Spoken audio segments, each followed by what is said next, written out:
गांव था, नाम था ढोलकपुर। बड़ा ही शांत और सुंदर गांव था। लोग हमेशा खुशी से झूमते थे क्योंकि उस गांव में रहता था महाराज राइस्टार, जो अपने गांव के लिए एक शेर था, जो कभी अपने लोगों के साथ गलत होने नहीं देता था। लेकिन उस गांव में छुपा था एक डरावना राज, एक राज जो सबके दिल में था पर जुबान पे नहीं।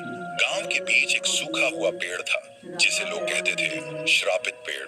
ना कोई उसके पास जाता, ना कोई उससे आंख मिलाता। हर पूर्णिमा के अगले दिन उस पेड़ के नीचे एक लाश मिलती थी।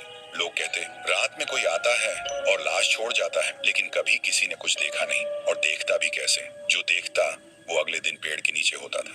एक दिन राइस्टार ने ठान लिया, बस अब और नहीं, इस राज का अंत मैं ही करूंगा, क्योंकि ढोलकपुर का नाम मिट्टी में मिल रहा था। फिर एक पूर्णिमा की रात राइस्टार चुपके से जाकर पेड़ के पास बैठ गया।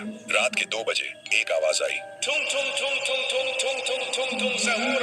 और फिर वो पेड़ भूत में बदल गया। वो भूत कुछ अजीब सा था, एक भयानक शैतानी हंसी वाला चेहरा, आंखें बड़ी बड़ी। वो पेड़ चल के एक घर के गेट को जोर जोर से खटखटाने लगता है। तभी एक आदमी डर के मारे आवाज सुन के बाहर निकलता है। वो भूत अपने लकड़ी जैसे हाथ से एक ऐसा थप्पड़ मारता कि उसकी सांस वहीं थम जाती है और उसी जगह उस लाश को ले जाता है और वापस फिर से पेड़ बन जाता था। देखते ही राइस्टार का दिल कांप जाता है, पर वो कुछ बोलता नहीं। सुबह लोग भीड़ में जमा हुए और राइस्टार ने पहली बार उस पेड़ से बात करने की कोशिश की। पेड़ के अंदर से एक आवाज निकली, क्या तुम सब भूल गए मुझे? राइस्टार बोलता है, तू कौन है?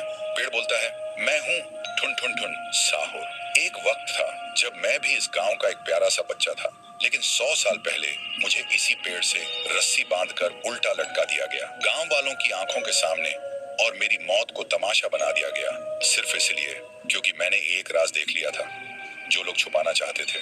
और उसी पल से मेरी रूह इस पेड़ से जुड़ गई। उस दिन से मैं इंसान नहीं, एक सज्जा बन गया और हर पूर्णिमा में एक राजदार को चुनता हूँ और फिर उसे उसकी खामोशी का हिसाब देता हूँ। राइस्टार बोलता है, लेकिन अब तो वो लोग मर चुके हैं ना, जो तेरा कसूरवार थे। अब तू मासूम लोगों को क्यों मार रहा है? पेड़ कुछ देर चुप रहता है, फिर बोलता है, ठीक है, बस एक बार मुझे याद करो, एक दिया जला दो, फिर मैं कभी किसी को नहीं मारूंगा। फिर रात में सब लोग आते हैं, एक एक दिया जलाते हैं और तभी पेड़ अपने आप से आग पकड़ लेता है और आखिर में मुक्ति मिलती ठुन ठुन ठुन साहुर को।